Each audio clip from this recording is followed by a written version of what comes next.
Hola, buenas tardes, mucho gusto. Me presento, soy el doctor Homse, médico reumatólogo, dedicado al tema de la osteoporosis hace un largo tiempo.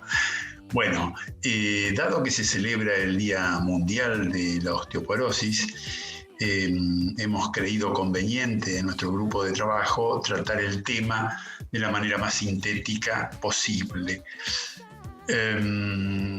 Las palabras en medicina usan mucho el griego y el latín. Así es que osteoporosis es una palabra compuesta que une dos términos, osteo, que quiere decir óseo, y porosis, que bueno, se sobreentiende que es un hueso con poros, con orificios, lo que determina una fragilidad del hueso y lo predispone a que se fracture. ¿Qué es lo que nosotros vamos a considerar en el día de hoy, en el tema? Bueno, uno de los temas que nos parece siempre trascendente, importante, es recordar algunos elementos de la anatomía. Esto es una articulación, el dibujo de una articulación normal. Llamamos a una articulación o su sinónimo popular que se denomina coyuntura, es el lugar donde dos huesos toman contacto. Toman un contacto con una superficie cartilaginosa que sirve para amortiguar los movimientos. Son estas bandas blanquecinas que parecen besarse. Esto es cartílago de la misma consistencia que nuestras orejas o nuestra nariz. Esta imagen grisácea fuerte que rodea a todo tipo de articulación, la denominamos cápsula. La cápsula vendría a ser lo que nosotros conocemos en la parte mecánica, digamos, en los autos, como fuelle, en los semiejes o en las rótulas, que a veces van cubiertos por este fuelle y adentro con una sustancia grasosa. En el caso de las articulaciones, van provistas de un líquido en una pequeña cantidad que se llama líquido sinovial. Ese líquido sinovial está producido por una membrana muy fina que está por adentro de esta cápsula, que se llama membrana sinovial. Esa membrana sinovial a veces sufre trastornos y bueno, y produce algunas enfermedades. Los huesos, que es lo que está pintado de amarillo, es lo que en esta situación empiezan a perder ese mineral constitutivo que es tan importante, que es el calcio, como para que uno tuviese una representación más mundana de lo que es un hueso. Uno tendría que pensar en una pared constituida por ladrillos, ¿no? Los ladrillos vendrían a ser esas partículas de calcio que nosotros necesitamos y que están unidos, digamos, en una pared están unidos por el cemento, en el hueso están unidos por una sustancia colágena que se llama matriz. Bueno, toda articulación, que es donde se unen los dos huesos para tener contacto y poder arbitrar un movimiento distinto, quiere decir, por ejemplo, en los huesos de la mano, lograr hacer el puño está permitido porque estos huesos se pueden flexionar en base a una orden que nosotros le damos, pero se flexionan por la existencia de este otro componente de las articulaciones que se llama músculo y que le vamos a dar una enorme importancia. Los huesos sin el músculo no se moverían y los músculos sin el hueso no podrían ponerse de pie. Bueno, osteoporosis Nosotros la definimos de dos maneras. Una de ellas es decir que el hueso ha perdido su masa, digamos, su contenido de calcio, y se altera la estructura interna del hueso, poniéndolo más frágil. Esta fragilidad lo predispone a fracturas de baja energía, quiere decir fracturas que se producen ante mínimas caídas o mínimos esfuerzos. ¿Cómo la objetivamos a la osteoporosis? Antiguamente nosotros lo hacíamos por las radiografías, y las radiografías es un método que nosotros lo determinábamos por la transparencia del hueso, y ya era un estado muy, muy avanzado. En la actualidad, las osteoporosis nosotros la registramos con un aparato que se llama densitómetro, que es un aparato que mide la densidad del hueso. Densidad significa la cantidad de masa por centímetro cuadrado. Y consideramos osteoporosis cuando esa carencia de calcio, esa carencia de masa es inferior al 25%. Vamos a introducir otra palabra más, que es osteopenia. Osteopenia quiere decir, como toda palabra compuesta que proviene del griego, peña quiere decir poco. Osteopenia quiere decir poco hueso, poca masa ósea. Y nosotros la determinamos de nuevo con el densitómetro cuando esto tiene una carencia entre el 11 y el 24%. La densitometría es el método de estudio que permite registrar ya sea osteopenia, osteoporosis o hueso normal, de acuerdo a la cantidad, al contenido de calcio que posea. Es un estudio que se hace bajo rayos X, o sea que solamente tiene una contraindicación, que es el embarazo. La cantidad de rayos X que usa es la 100ª parte de lo que se usa para una radiografía común de tórax. Es un estudio que demora 15 minutos y no requiere ninguna preparación previa. ¿Qué es esta imagen que estamos mostrando? Es una imagen sumamente importante en la cual se muestra con la cantidad de calcio con la cual nosotros llegamos a nuestro mundo. O sea, el primer día de nacimiento nosotros poseemos 50 gramos de calcio que nos ha provisto nuestra madre para poder tener nuestro esqueleto. Desde el día de nacimiento hasta los 20, 25 años, nosotros vamos constituyendo nuestro esqueleto y llegamos a este punto que se llama pico de masa ósea máximo. Esto es sumamente importante porque con el nivel más elevado que lleguemos a este lugar, conservaremos una meseta importante de hueso hasta los 45, 55 años, que es cuando las señoras entran en menopausia, y ahí perderán aceleradamente una buena cantidad de calcio, porque los ovarios, al entrar en insuficiencia y perder la capacidad que tenían, las señoras en la menopausia no tienen capacidad para retener el calcio adentro de su cuerpo. ¿Todos los huesos se fracturan? No. Vamos a nombrar los lugares más importantes de fractura. El más frecuente es la fractura de muñeca, que a veces puede dejar una discapacidad o a veces se opera, aunque la mayoría de las veces se resuelve sola. La otra fractura es la de cuerpitos vertebrales, y bueno, la importancia más notable, la importancia estética, porque este padecimiento, que en realidad es totalmente silencioso, no da ninguna manifestación, a veces debuta o se muestra con la aparición de una joroba.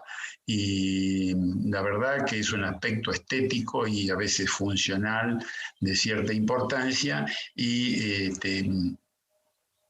Nosotros, cuando aparece la joroba, consideramos que ya es una etapa avanzada. La otra fractura que para nosotros reviste muchísima importancia es la fractura de cadera. ¿Por qué? Porque es una fractura que va a ser operada en la mayoría de los casos y que no siempre tiene resultados finales exitosos. Es una imagen para ver un hueso normal comparado con un hueso osteoporótico. Uno ve que en el hueso osteoporótico las laminillas internas de los huesos son más finas y más escasas. Esto es para ver los distintos tipos de hueso. Nosotros tenemos un hueso interior dentro de lo que es la médula ósea de nuestro hueso. Es un hueso que se llama esponjoso, es un hueso que le da elasticidad a nuestro esqueleto, y un hueso que rodea al hueso esponjoso, que se llama hueso compacto. Es un hueso sumamente duro y le da la rigidez a nuestro hueso. Esta es una placa en la cual nosotros mostramos un estudio que hicimos con estudiantes de la Escuela de Medicina de Chipoleti hace muchos años, y la observación era sobre un grupo de niños entre los 11 y 14 años, y donde nosotros vimos que casi el 70% de los niños no alcanzaban con su alimentación las necesidades básicas de calcio. Nosotros consideramos que en todas las edades se debe llegar a los 1000 miligramos de calcio diario. Bueno, en este caso nosotros observamos que casi el 70% de los niños no llegaba con la alimentación de lácteos. Esto estaba influenciado fundamentalmente por factores culturales. Quiere decir que los niños tenían otro tipo de desayunos o meriendas que no eran con leche, sino con mate, con té y eventualmente con bebidas cola. ¿Cuáles son los factores que nosotros consideramos de riesgo para padecer osteoporosis? Bueno, primero, ser mujer. Bueno, no es malo ser mujer, pero en este caso las mujeres tienen mayor frecuencia, mayores posibilidades de tener osteoporosis. La llegada de la menopausia, la edad avanzada, mayor de 65 años, en cualquier sexo, las fracturas en familiares de primer grado, quiere decir hermanas o madres, y la alimentación deficiente de lácteos en la niñez y la adolescencia. Otros factores de riesgo para osteoporosis: tener menopausia antes de los 40 años, delgadez por debajo de los 55 kilos, la reclusión, quiere decir aquellas personas que permanecen en lugares encerrados sin exposición al sol, el tabaquismo, el sedentarismo, algunos padecimientos reumáticos como la artritis o algunos padecimientos respiratorios como las enfermedades pulmonares obstructivas. ¿Y a qué le llamamos riesgo de fracturas? Bueno, riesgo de fracturas es tener una baja masa ósea, y eso nosotros lo registramos con densitometrías. Fracturas con traumatismos mínimos, eso para nosotros también es que nos anticipa que aquel que haya tenido una fractura de baja energía, quiere decir que se cayó de su altura y se fracturó, y seguramente en los próximos años va a tener otra fractura. Antecedentes familiares, como ya habíamos mencionado, en familiares de primer grado, y la tendencia en las caídas. Hay personas que no es muy bien conocido, que tienen mayor tendencia a caerse, aún caminando normalmente, que otras personas. La inmovilización prolongada. Cualquier persona que esté en reposo o que no tenga actividad física por un periodo prolongado tiene más predisposición, mayor riesgo de fracturas.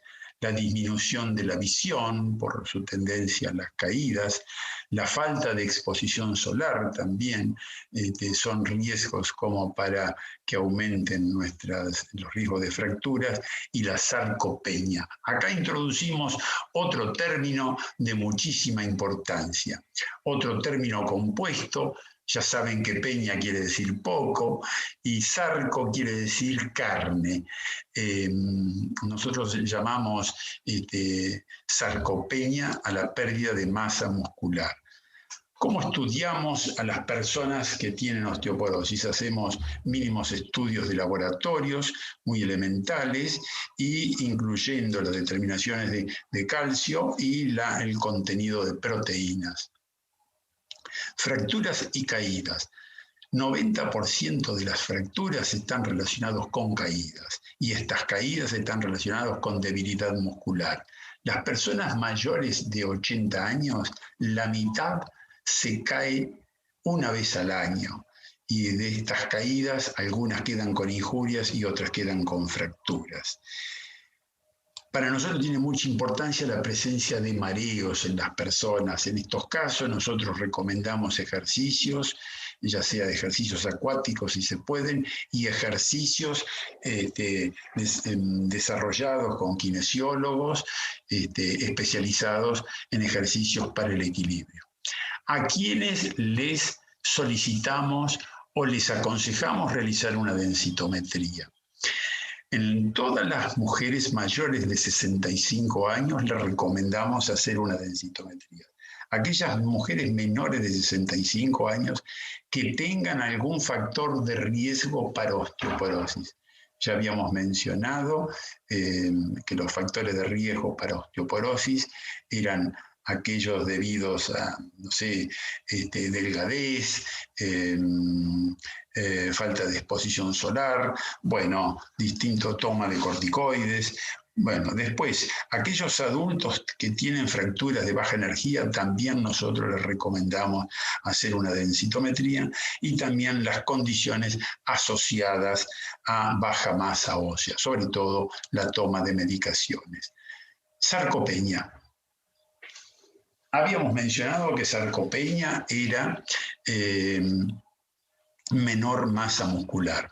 La menor masa muscular lleva a una menor fuerza y lleva a una pérdida de la función. Quiere decir, son aquellas personas que por pérdida de masa muscular en miembros inferiores tienen una marcha muy lenta, una marcha tambaleante, o aquellas personas que tienen pérdida de fuerzas en los miembros superiores, dificultades para abrir frascos, dificultades para vestirse. La masa muscular, igual que la masa ósea, se mantiene más o menos hasta los 45 o 50 años, y después entra en un periodo de declinación. Se hicieron dos pruebas para valorar la sarcopenia, y se hizo de esta manera. Se tomó un lote de jóvenes y se los puso en reposo durante casi un mes, y después se midió su masa muscular. Nosotros también la masa muscular la podemos medir con densitometrías, y se vio que habían perdido en casi un mes un 2% de la masa muscular. Pero cuando se hizo la prueba en adultos mayores de 60 años, se midió la masa muscular a los 10 días y habían perdido un 9% de masa muscular. Era de inferir que en un mes perdieran cerca del 27 al 30%. ¿Qué importancia tiene esto? Bueno, las mujeres que tienen sarcopenia, quiere decir que tienen menos masa muscular, se fracturan hasta un 40%, tienen mayor predisposición a las fracturas. En cambio, las mujeres que no tienen sarcopenia se fracturan un 20%, quiere decir la mitad se fractura. Eso es tomando una medida de la densitometría para medir el hueso, aquellas, considerando, digamos, dos mujeres osteoporóticas, una con sarcopenia y otra sin sarcopenia, la que tenía sarcopenia, quiere decir menor masa muscular y pérdida de fuerza, esa tenía mayor predisposición a la fractura que las que tenían buena masa muscular. Contenido de calcio en la alimentación. Bueno, nosotros vamos a bregar porque el contenido de calcio de los lácteos es más digerible y es más disponible que el de los cereales o que el de los otros alimentos como los vegetales. Obviamente hay vegetales que tienen un alto contenido en calcio, pero lo que nosotros advertimos que aquellos calcios que vienen con los cereales o que vienen con los vegetales son calcios que al llegar a nuestro cuerpo transforman un contenido de ácido fítico en una sustancia que es una sal que se llama fitato, y eso dificulta la absorción del calcio de los vegetales. Sin embargo, el calcio de los lácteos es muy bien disponible y vamos a mencionarlos. El queso, normalmente una porción de 100 gramos de queso, un queso de postre, queso Mar del Plata, contiene alrededor de 730, 740 gramos de calcio por cada 100 gramos de calcio, 750 miligramos, perdón, de calcio. Y un frasquito de yogur de 200 gramos contiene 415 miligramos de calcio. Si sumamos, andan los 1100, 1200 miligramos y es lo que nosotros necesitamos incorporar diariamente. ¿Cuántos son 100 gramos de queso cheddar? Más o menos el grosor de un dedo índice de queso, que es lo que necesitamos incorporar de distintas maneras, ya sea poniéndole a la ensalada, poniéndole a la sopa o comiéndolo tal cual. Y si le agregamos un yogur, con eso llegamos a una cantidad suficiente. ¿Qué pasa con las personas que no les gustan los lácteos o les resulta inconveniente por algún problema de salud? Bueno, se puede incorporar, hay caramelos de calcio, hay pastillas de calcio, eso es una cosa muy económica. Vitamina D. ¿Para qué sirve la vitamina D? ¿Y qué vitamina D? La vitamina D es una sustancia que incorporada a nuestro cuerpo abre las puertas del intestino para que el calcio sea absorbido y quede adentro de nuestro cuerpo. Si nosotros no tenemos vitamina D, el calcio no es incorporado en nuestro cuerpo. ¿Qué vitamina D? Cualquiera de las dos. D2 o D3 son buenas vitaminas. El médico puede registrársela, medírsela y saber si usted la necesita. La vitamina D se puede incorporar de una manera natural con aceite de hígado de bacalao, que es muy popular, por eso lo menciono, y cada cucharada de aceite de hígado de bacalao tiene una cantidad alta de vitamina D. También lo contienen los pescados, pescados de mar, de aguas profundas, pero bueno, nosotros no tenemos una cultura alimentaria de pescado. Entonces, a veces uno tiene que recurrir al suministro extra de vitamina D, que es muy fácil y muy económico. La vitamina D, por supuesto, es activa si nosotros nos exponemos al sol, si no, no tendría utilidad. Bueno, ¿cómo hacemos prevención de la osteoporosis y de la sarcopenia? Bueno, en la niñez y la adolescencia, muy fácil, alimentación y actividad física. ¿Qué actividad física? La que el niño o el joven le guste.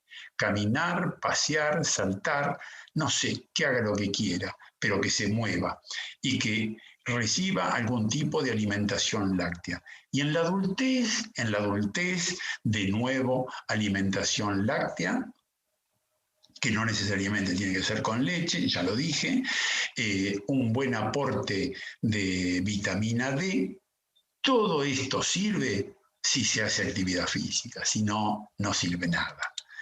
Bueno, prevención de caídas, para finalizar. Se caen más las personas que tienen un físico que no está en condiciones. O sea, la primera condición es un buen estado físico, una buena visión para no llevarse cosas por delante, ambientes de la casa bien ordenados, los pasillos iluminados, no haber objetos tirados en el piso, tener un calzado que sea justo a nuestro pie y que no use cordones, pero que abarque todo el pie. Y las ropas justo a nuestro cuerpo. Vamos a finalizar, mencionando que estamos en primavera y este es un cuadro famoso hecho por un pintor del Renacimiento que lo llamaban Botticelli, en alusión a las botellas, obviamente a las botellas de vino. Este pintor famoso hizo este cuadro maravilloso donde en el centro de la escena pone a la diosa del amor y probablemente de la primavera también, consagrando la primavera. Ella es Venus para algunos, Afrodita para otros. Es un cuadro bellísimo y tiene una serie de personajes muy famosos en este cuadro. Finalmente, me gustaría mencionar algunas de las palabras de un escritor que vivió en nuestro país.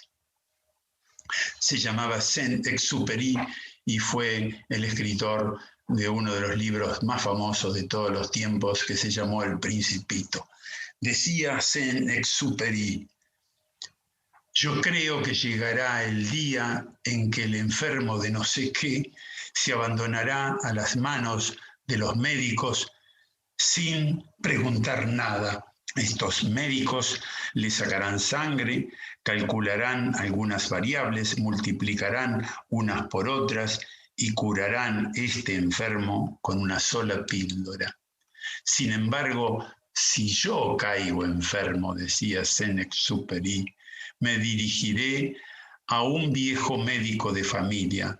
Él me mirará en el ángulo del ojo, me tomará el pulso, me palpará el vientre, me auscultará, después toserá, después encenderá su pipa, se frotará el mentón y me sonreirá para calmar mi dolor. Desde luego yo admiro la ciencia, pero también admiro la sabiduría. Muchísimas gracias por compartir este momento. Buenas tardes. Mucho gusto.